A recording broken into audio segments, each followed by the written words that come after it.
Today I'm going to show you how to convert not one but two Necron Doomstalkers to make them look different from the push fit kit. And it's coming right up. Necrons! Nick speaking, and welcome to this video. And if you're new to the channel and you want to learn about Necrons and more, then please subscribe and turn on all notifications so you don't miss an upload. Right, today I'm converting the Necron Doomstalker. I'm going to have 3 for my army. I've got 1 built just like the instruction book says, and this is a push fit miniature.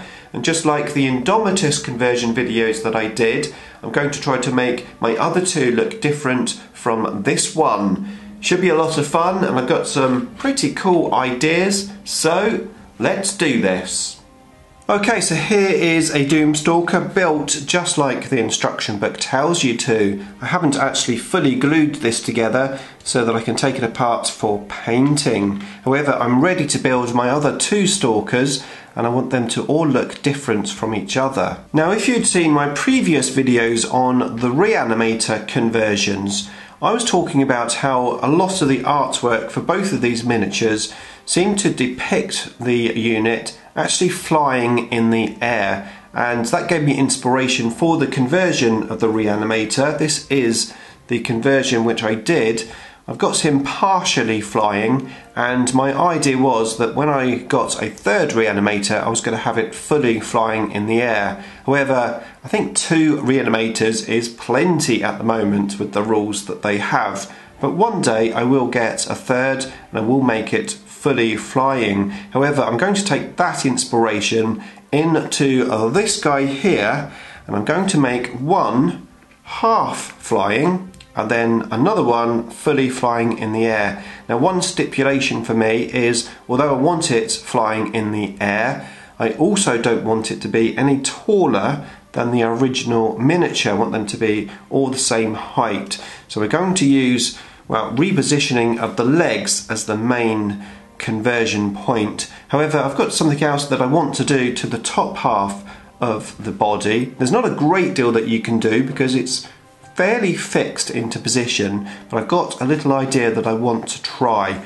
More on that later. First of all, let's have a look at the legs. Okay, so the first thing that I've done is I've removed all of the parts from the sprue and I've cleaned all of the mould lines off. So these are ready to convert and glue together. And as I said, the legs are the sections we are going to work on first. Now, it's quite interesting here. Let's get the other leg out as well. Can I find the other leg? I can. Here we go. So we've got our 4 legs.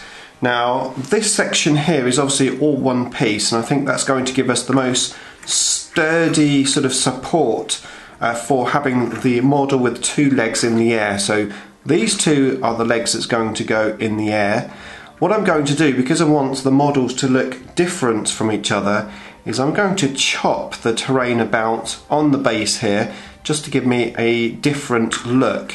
And then I'm going to remove this section where the leg is obviously standing on it. This leg, of course, has nothing on the base, so at this moment in time we don't have to work on that. So I'm going to do that for the second one, which of course is going to have all the legs in the air. I'm literally going to remove all of the material that's attached to the legs so that we just have legs. So I'm going to do that. I'm just going to carefully clip off the terrain with my clippers, and then I'm going to just trim everything up with my knife, just making it all neat and tidy. So I'll do that and we'll be back. Okay, so that's all done. I've removed all of the pieces of terrain from the legs of this one, and on here I've just changed things up. So I've left the 2 little stems which glue into the base to give me some extra support, and I've left some sort of bigger areas so that I can glue down the model onto the base, because this is going to be the only gluing point. I'm going to add some green stuff onto the base here just to flatten the little edges down, and then of course I've trimmed the piece of plastic just to make it look a little bit different than the original. Of course, don't forget to take all of the pieces that you've trimmed off and keep them for future projects. Now, one thing I have noticed is that the legs are all, well, pretty interchangeable, which we're going to use to our advantage. Now, looking at the miniature here, even though we've taken the debris away, of course the main piece of debris where the leg is sitting on still looks, well, pretty much the same. However, if we were to turn this miniature the other way round, so that the pipe is at the back, and then switch these legs so that we have the two totally downward legs going on this side and the two slightly upward legs going on this side, rather than having to bend these legs and reshape them, we can hopefully just push these upward legs. Remember, one is from this model and one is from this one. Turn it around the other way and we've got, well, two legs in the air, and the other legs look a little bit different, which means when we take these quite dangly legs and push them into this side, we then have a little bit more of a uniformity to this one, which hopefully means when we lift all of these legs in the upwards position, we'll be able to get him floating in the air but not look odd. So that is the plan. So let's get to work on cutting up these legs and repositioning them. Okay, so here are the legs and it's time to reposition them. So we are going to put those aside and have a look at how we're going to do this. Now, the thing to note here is these two sections at the top which join into the body, and of course this metal bar down here, which means that this top section is going to be quite difficult to actually change anything. Not impossible if you really wanted to, but it's probably best to leave that as it is and actually concentrate on this join here, which is what I'm going to do. So the plan is to cut this section off just about here, allowing us to reposition it upwards. We might have to just go in with a bit of green stuff just to fill in this section here, the sort of hinge, but we'll have to see how it looks after we've cut it. Now, to cut it, I'm going to place it on this paint pot with some blue tack on the top, and what this is going to do is take the pressure off of the plastic as I cut it. So here we go. We are going to get our knife and we are going to gently just push the knife into the groove just behind the little hinge section, and we are literally just going to wiggle our knife so that it goes into the plastic, and we're going to do this on both sides. So just turn this around.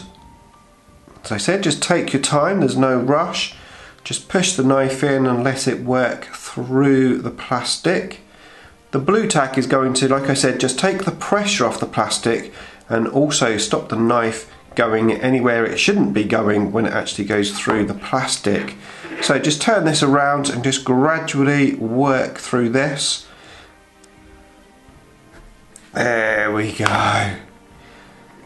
Right. I will go in with the knife and just clean up these edges, but of course the idea is that we can now manoeuvre this upwards like so and get this leg way off of the ground. So I'm going to clean up these pieces, glue this into position, have a look and see what it looks like after. Like I said, I may have to just fill in that little section with some green stuff, and then once I've done that I will do exactly the same on the other three legs. Okay, so that's all done. I've cut and re-glued them and let them fully dry. In actual fact, it's come out so well that I don't actually need to do any green stuff, which is a bonus. So now we can put these together and have a look at the next stage. So the next stage, of course, is to get these legs in the air. Okay, so this is how all three legs are looking. The original, this one here, which I've now decided, whilst I was going to have the pipe in the opposite direction to the original, I think it actually looks better when I turn it this way. I think it looks a little bit more different, and I'm also thinking I might extend this leg just up slightly like I did on these, just on this leg. I'm not 100% sure yet, and I might do that at the end. And then of course we've got this one, which we now need to get in the air, something like this, so that it is obviously floating. So how are we going to do that? So I had a good think about the best way to do it, and my conclusion was to use these little brass tubes which I got from eBay. These are 3mm wide, which is a perfect size for us to drill a hole and put the brass rod in. Now, one thing of course that we need to try to work out is how we're going to get the brass rod into the base. One idea would be to put a big chunk of green stuff in there and literally just push the rod in there, maybe hide the green stuff with some rocks. I also thought of an idea of drilling a hole out in the middle and then pushing the brass rod into the hole and then bending the rod. I wasn't quite sure how it was going to bend, so I experimented with my pliers, just grabbed it and twisted it, and I was able to bend the rod. However, when I tested it, putting it through the hole, the rod itself was too thick, so maybe a smaller rod would do the job. Or what I did is I flattened the brass rod so that it sits underneath the base really well. Now, to flatten it, I must admit I did try to sort of do it with some pliers. It was quite tough. In the end I had to use this. This is my pin vise, which someone gave to me years and years ago, but it's really good. A bit flaky with the paint, but it works well. You basically just put it onto a table and tighten it up, and then you can just pin something here. It's quite good if you want to saw things. However, I just put the brass rod in there and then tightened it up and flattened it down. And when I experiment using one of the other holes which are already there, obviously I'm going to drill a hole here in the middle, but when I experiment and push it in, it goes in and it goes flat. So my plan will be to put a load of green stuff here and super glue and just push it into place, and then I will have a rod nice and secure for this to go on. How cool would it be if this was right the way up here in the air? But of course we don't want that. We want it as tall as the other one, so just slightly off the ground. So what I'm going to do is I'm going to do all of that. I'm going to drill a hole here, push this in, green stuff it underneath, then I'm going to drill a hole with a 3mm pin vise like this one here. Just literally going to drill a hole into the bottom of that, and then I can cut this down to the correct height so that it's the same height as all of the others. Right, I'm going to do all that and I'll be back.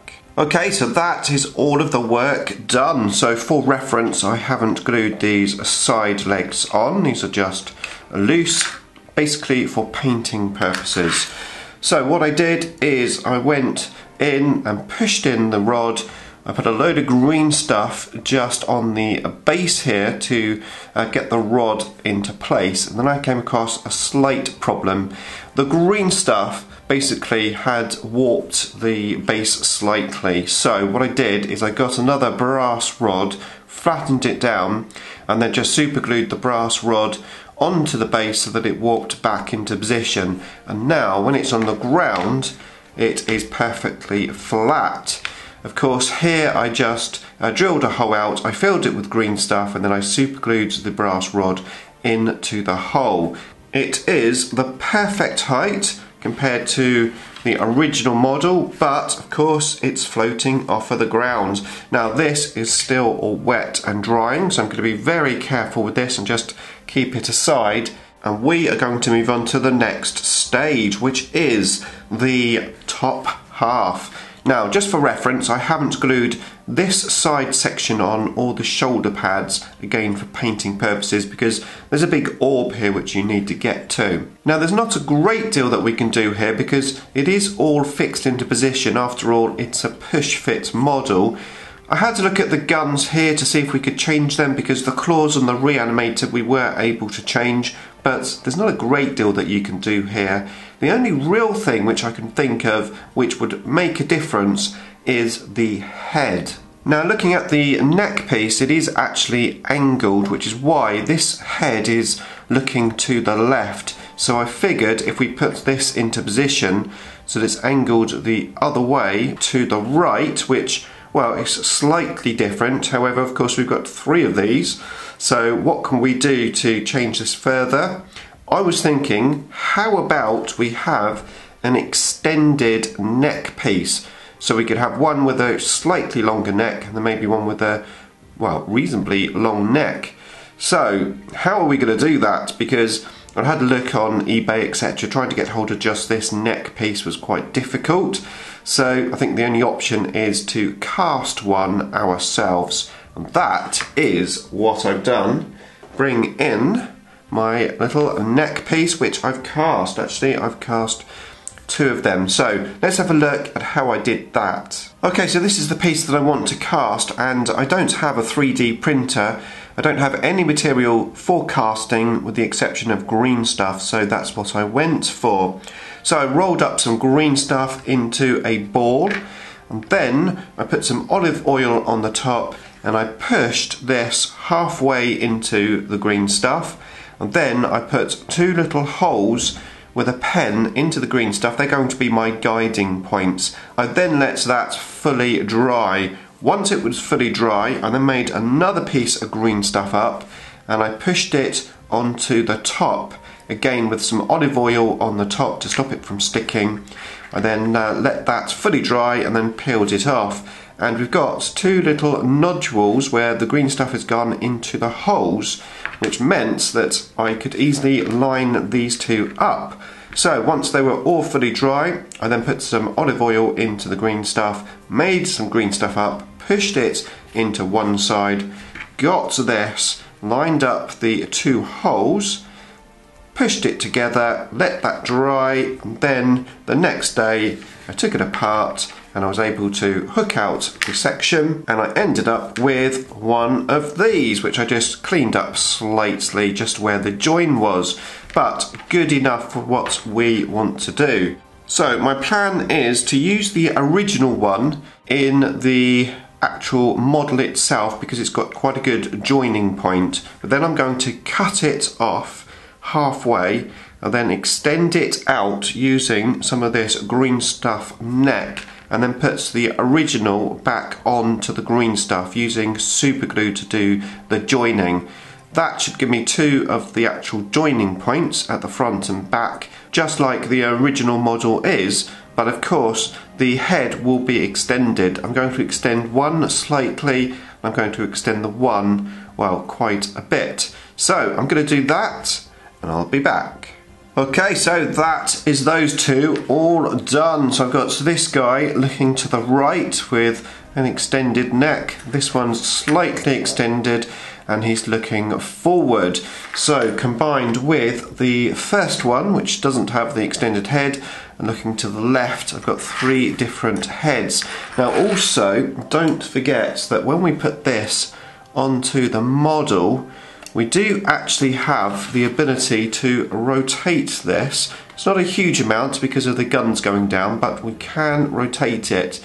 And the rotation of this combined with the different heads is going to give us 3 different final looks. So I am going to continue to build the rest of these miniatures and then we'll be back.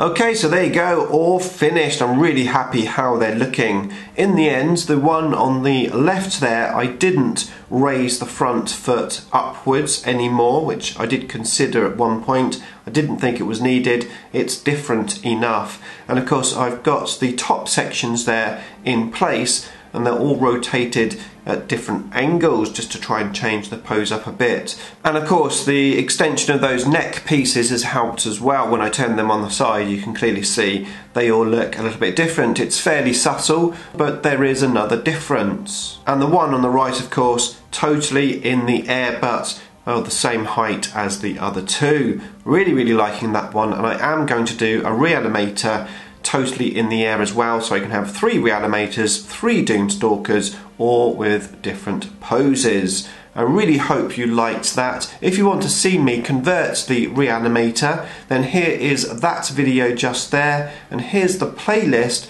to all of the Indomitus conversions that I've previously done.